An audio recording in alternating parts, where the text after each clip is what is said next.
Hey guys, what's up? So, I thought before the year ended that I would quickly make one more video, sort of as I don't know, late gift for you guys for putting up with this channel for so long, as well as also an apology for the few amount of videos I put up this year. But it's also a bit of like a fun rambly video on something that's been bothering me for years now, and because of it's sort of coming back up again, I'm not only sharing with you, but I'm sort of hoping that maybe someone in the audience can clear something up for me, because I have never been able to come to the terms of this. But whatever. Before I even get into that, though, happy holidays.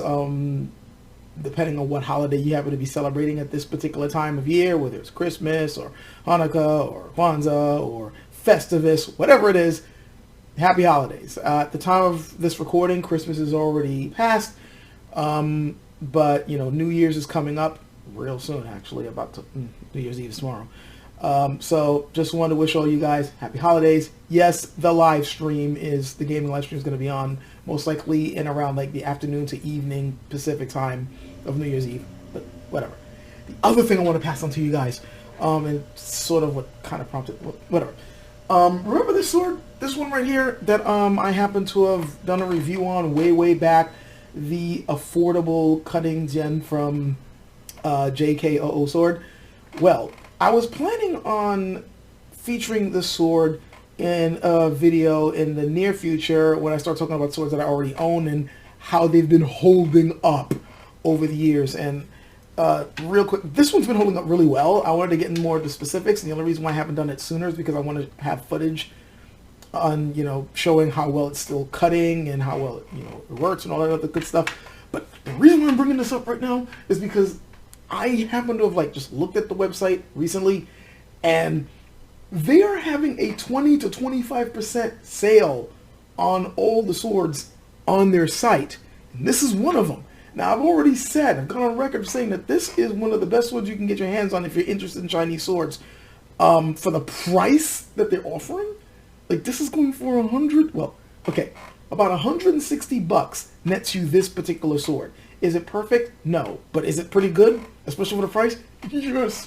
If you're interested, the review's in the text description. But the reason why I'm mentioning this is, like I said, they're having a 20 to 25% off freaking sale.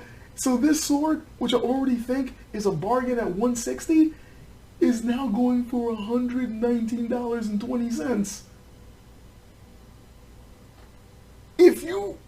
Look, chances are, if you're watching this video, yeah, you're probably on a budget just like I am. I mean, people is broke these days, so we can't just go around spending money on swords. I know, I get it, but if you were looking for a decent price on a Chinese straight sword to practice with and to cut with and to drill, and you wanted a real one, or a proper live one, your skills are at the point where you can handle a sharp sword, and you've been looking for something that you could afford, now is a damn good time. The sale, I think, is supposed to be lasting until January 15th or something like that. 120 bucks? Come on. But look, they didn't sponsor me. They didn't contact me. I had no correspondence with them. They're not paying me for this, nothing like that. I just happened to have looked at the website, saw the sale. Look, I'm just saying, if I hadn't already had swords and I was looking at that website and I saw this, yeah, I'd seriously be considering it for 120 freaking, especially if I knew anything about this. Yeah, do it. Look, do what you want with your money. Don't do it just because I'm saying so. But if you were considering getting it, now's a damn good time. That's all I'm saying. Anyway, enough of that. And again, yeah, I must stress, they haven't contacted me. No payment, no nothing. I'm just saying. So, So yeah, I still look at sword sites to see what new stuff pops up because, come on, it's me. And I was also looking at the LK Chen website, and I didn't realize, I've been out of the loop. They've dropped a lot of new swords lately. For those who don't know, and I'd be surprised if you didn't know, if you're on this channel, LK Chen is another place where you can get Chinese straight swords, as well as Chinese sabers, or Dao.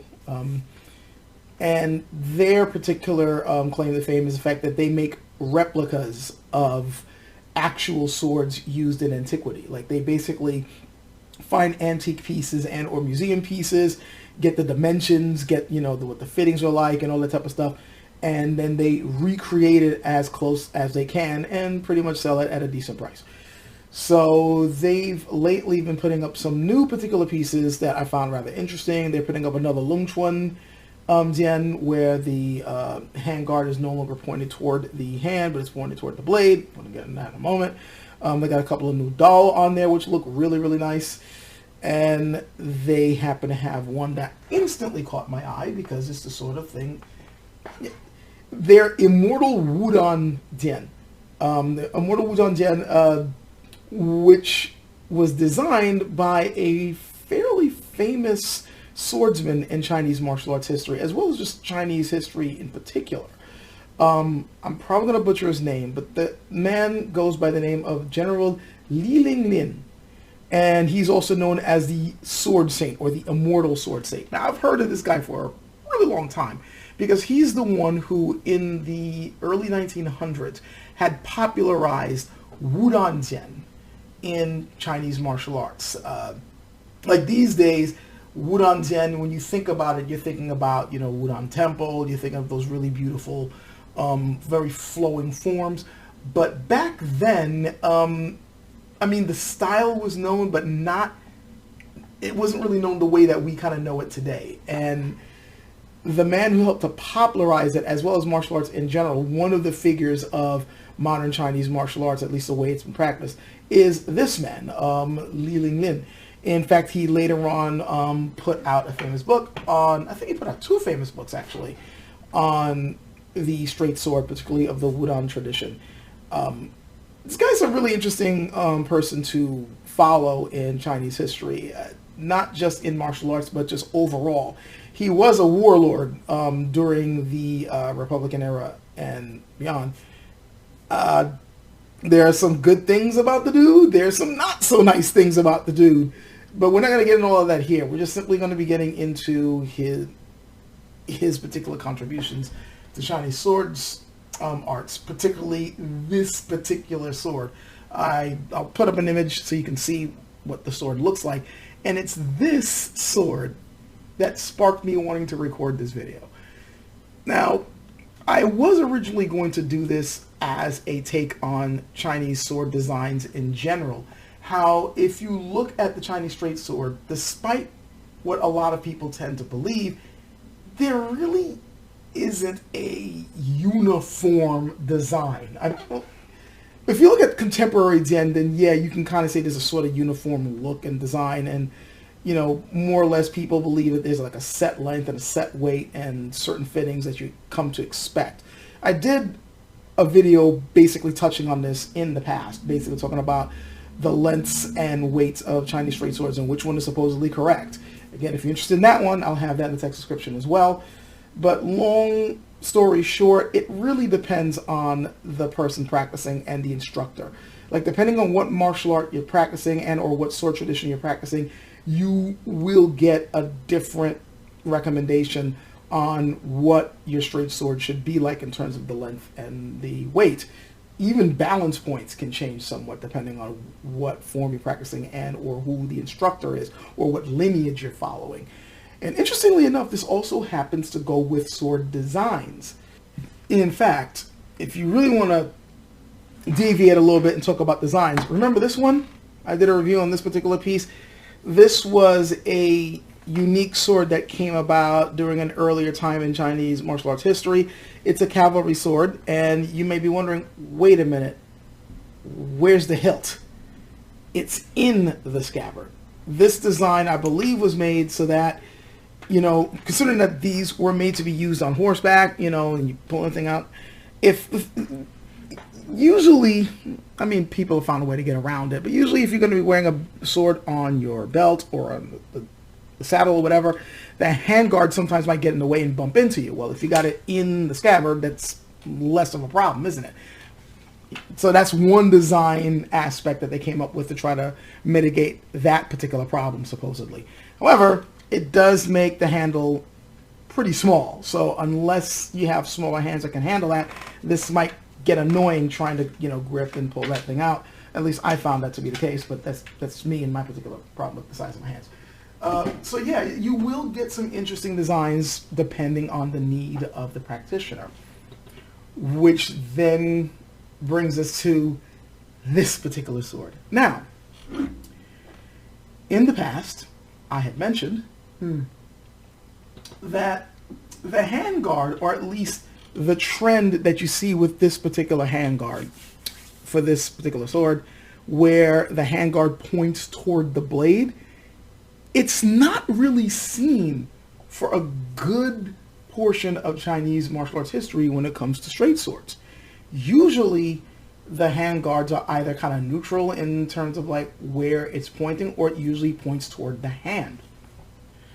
Now, I remember reading that it was a fairly recent thing where you would see it pointed that way, and I never really knew why that was. And to be honest, I'm still not entirely certain. However, what I find interesting is with this particular sword, and looking into the background of the man who designed this particular one, it's interesting to note that in his sword manual, he straight up not only recommends for this particular type of handguard on the Chinese straight sword, but he also admits that it is a fairly recent design. So right there we have confirmation that this particular thing where you see the prongs pointed toward the blade, it's not really something that you can see way back in antiquity. It's something that he himself admits is fairly recent. That's fine, and that's interesting. There's no reason why you can't change the shapes of handguards as long as it's not going to be detrimental, right? But this is where my confusion sets in, and this is where I'm thinking, somebody who knows more than I do may be able to help me here. In this particular sword manual, the General Li also states that the reason why this sword is designed this way is to make it easier to catch the opponent's blade when defending yourself, so that you can then have an easier time to retaliate and attack them, usually to counter them in the hand or the arm or elsewhere. Now, I've heard this before. I've actually heard it from a couple of other martial arts practitioners way in the past. I've heard them say, oh yeah, this is, designed to be like that. And when I first heard this, back when I didn't really know too much about the history of Chinese straight sword design, I just simply took it as fact. I'm like, oh, okay, that's interesting. Especially since so many contemporary Jian at the time all had this particular feature with the handguards where they pointed toward the blade. But as I got older, I did a bit more research. I started playing around, sparring with other people, learning more about Chinese swordsmanship. Something occurred to me. And when I later on found out that really Chinese straight swords were more like, say, like this, where the handguard is pointing toward the hand, that's more like a Ming type of design, or this one, this Lung Chuan one, also the same thing, and I started learning that this is a lot more common. As I got older and found that out, something dawned on me. And here's why I need somebody's help. I have never, ever, in all the time that I've been practicing this, and all the time that people have been teaching me stuff, and all the bit of research that I've done, and all the books that I've read, and all the videos I've watched, and all the different sword forms I've seen, and all the freaking applications I've ever seen, even all the crazy fake ones in martial arts movies, I've never seen anyone try to catch the blade with the handguard. Ever. Ever. I have been racking my brains trying to think of has there been any time I have seen this technique demonstrated. No.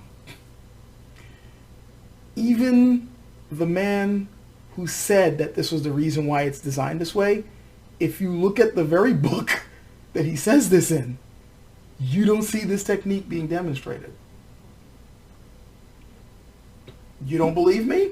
The book is free online, thanks to an awesome website, which I recommend anybody who wants to look up really old Chinese martial arts manuals. I'll have that link in the text description. Go ahead, check it out. Look through the entire freaking book. You will not find a picture of the sword being locked in the handguard. Not only that, but look at the hilt. I think that's a little too small to try that with. Don't you? Like, think of European swords where, you know, they have much bigger handguards to protect the hand. Even then, they don't have too many techniques where you're purposefully trying to catch the opponent's blade with it. There are a few, sure, but most of the time it's about beating the other person's blade back with their own. For good reason, which I'll get into in a bit. If you have a weapon that was designed to catch or trap the opponent's blade, the part of the thing that's the tool that you're using to do it is going to be bigger, and the prongs are going to be longer and more perpendicular to whatever blade you're using or whatever stick or what you're holding. It's usually going to be straight out. It's not going to go to the side. It's usually parallel.